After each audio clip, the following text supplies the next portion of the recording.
هلا لا قريت مشد ناشمة نصها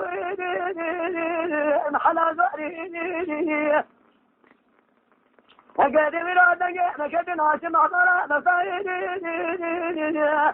محلا زوري فلقيت أقود جوال المضايا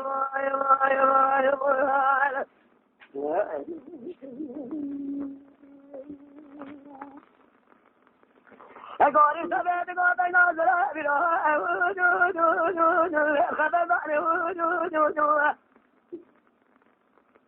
ميدان صاخر يا شو ما زمان شودي لما أقدر ما نبغى وهذا خلابك صاخر يصال بنيا أبكى جوت زمن قابل سوق شار شالمي فراد خلق ضيع حال ما نتمنى بنالك لضيع حجار قافك وريد سباب مثلك تقود جوال البضايا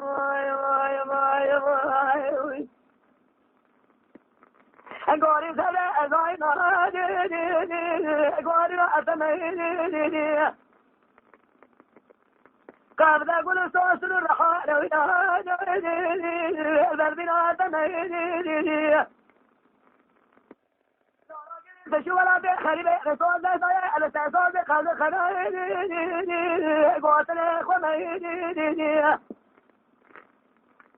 هذا ما كان شبه بشبه لا خلنا ثميني فلقى نقول على البضايا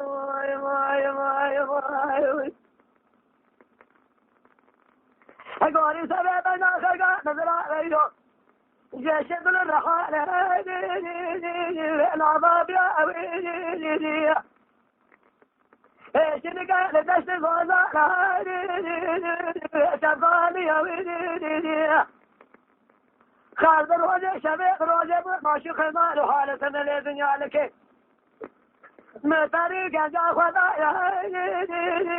واستاذنا بيا أنا فلك تقود على البضايا